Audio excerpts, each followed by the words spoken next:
All right. This is just a video, and I'm just sharing it out there. In my WhatsApp group, I have this WhatsApp group which is non-verified members can be there. Non-verified means you don't need to share any documentation or anything as to who you are. Random anyone can join. So we get all these different colorful personalities. Some are funny, some are keyboard warriors, some are PhD experts. They know everything from God to commerce to philosophy to, they know the answers for everything. They are expert panelists. Okay. They know more than Donald Trump, Modi, the FBI, CIA, even the World Economic Forum. They are so deep with wisdom. Okay. So it might be a 16-year-old boy, for all you know. It might be someone who is working as an office clerk, who is nothing but, So we get a lot of experts. Okay, it's entertaining. So one of the topics which is universal, and this was going on for a couple of days, about God. We had the expert panel of God experts. All these God experts were there, who were giving us, they are religious. There are two camps, obviously, religious and non-religious, or religious and atheists. So these religious members were telling us, who created the universe? Did you meet Alexander the Great? How do you know that he existed? What is the color of air? How can you feel? How do you know love is? All these philosophical statements, and they try to be as wise and amazing as possible. So you have these two camps. One is trying to say God exists. I can challenge you. Okay, tell me how God exists. Tell me, do you believe Mahatma Gandhi existed? Do you believe Alexander the Great existed? So if you say yes, you didn't meet him, but how do you know he existed? So they take historical figures and then they try to justify someone. So it's always, if you ask them, does God exist? They will give you a long drawn out questions. They will twist the words. They'll try to make it like Deepak Chopra does. The quantum, the quantum mechanics of the fifth dimension, where everyone is in the conscious soup of reality and thoughtfulness. The spiritual beings come at the next global dimension, where we all fuse together into the oneness of the singularity of thought. So they bring a lot of woo-woo words. And then you get these so-called very modern thinkers. Oh, can you prove it to me that the universe exists? Can you tell me, how did the universe exist? Can you prove it to me? What about Alexander the Great? Yeah. So you get a lot of these wonderful characters. It's so repeated. For me, over the past 30 years, it's become boring because you keep repeating the same nonsense. Or like that jumbo jet, how did the jumbo jet come together with the whirlwind and perfect jumbo jet? And then the checkmate is, who created, if someone created the jumbo jet, then who created that creator? And then if we keep going back, it goes, God created, then who created God? Oh, no, God has always been there. How do you know? And then the question is, how do you know which God is there?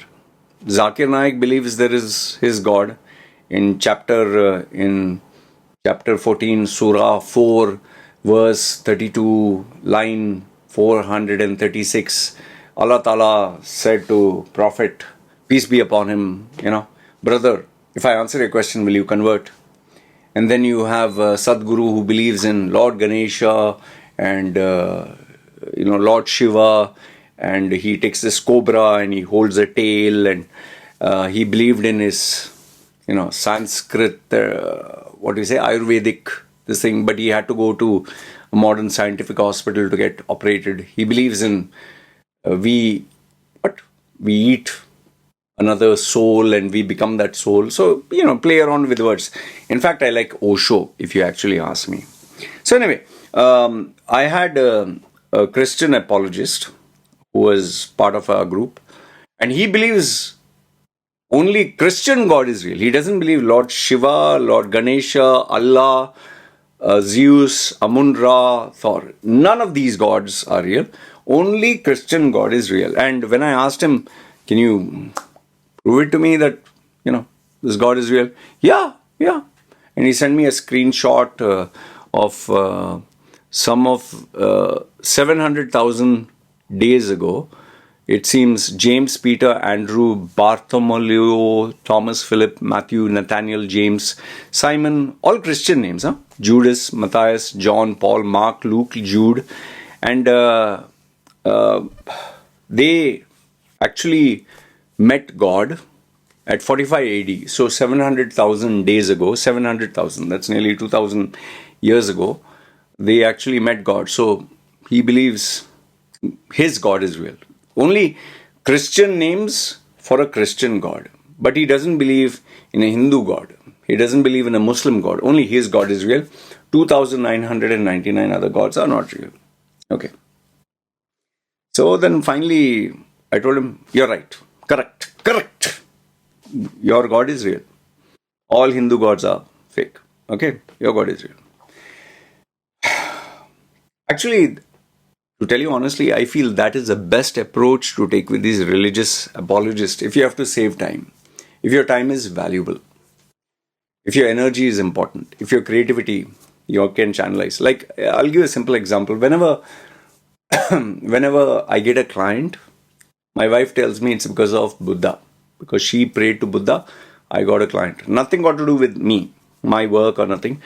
She prayed to Buddha, I got a client. And if I give her money, she tells me, because she prayed to Buddha, that's why I give her money. I have Muslim clients who, when my daughter was sick, said, Loy, didn't I tell you Allah Ta'ala would listen to our prayers?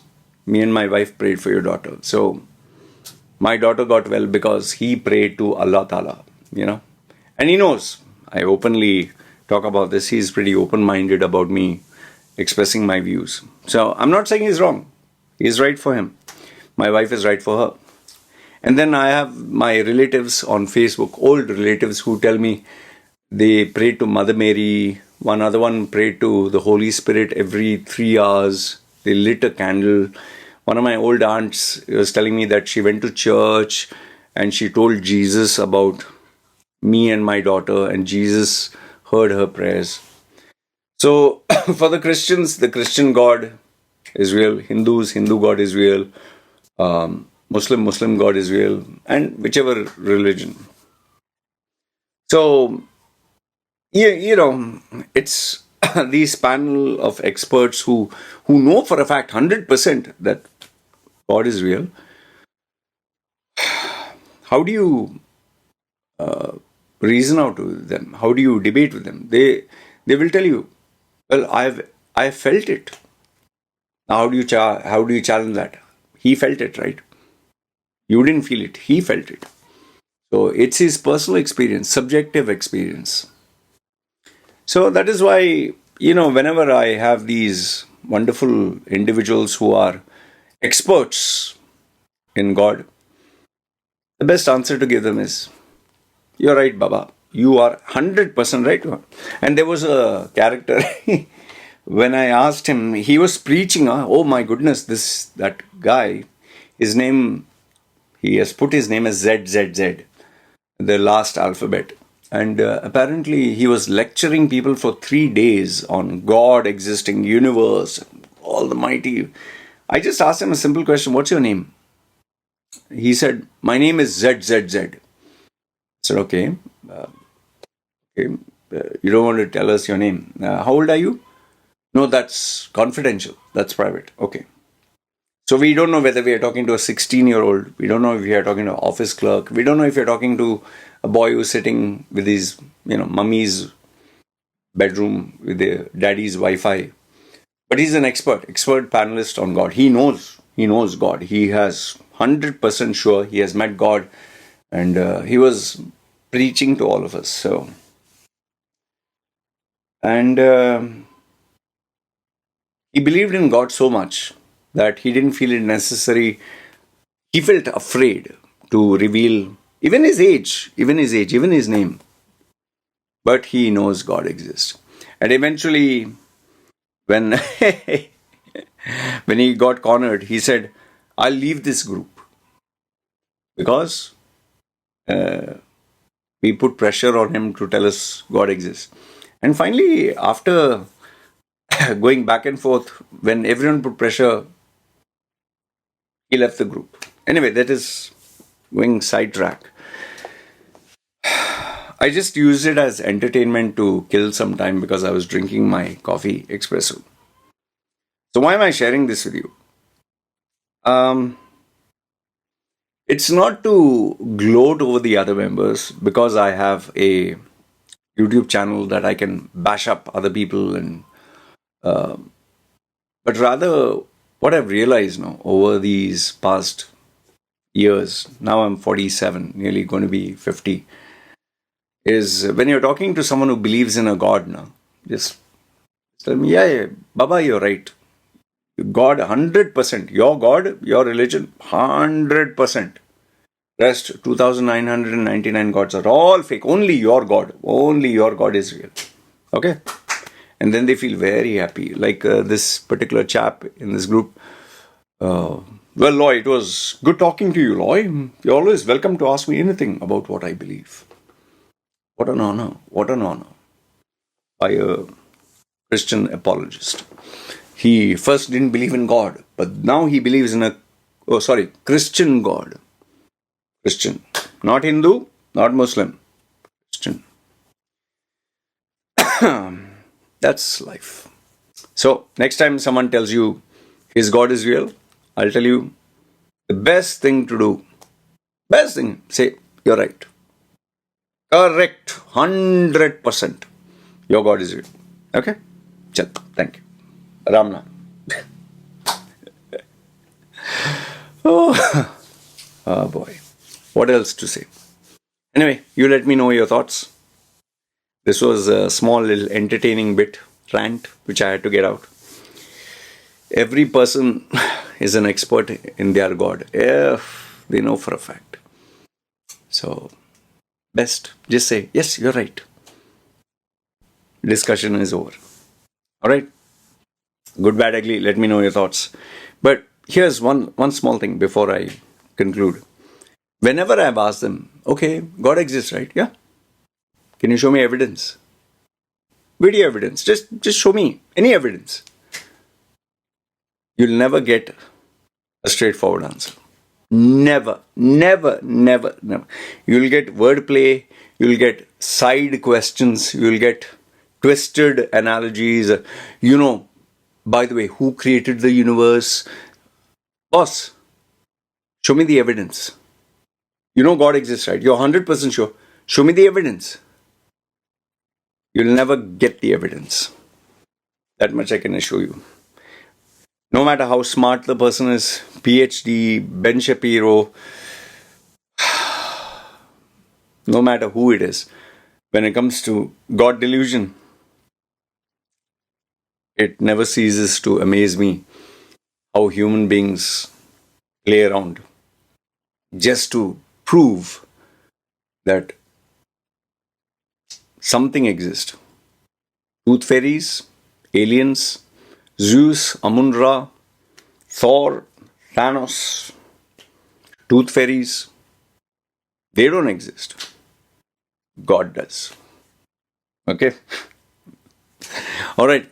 Good, bad, ugly. Feel free. Let me know your thoughts in the comments below. This is me signing off. Ciao.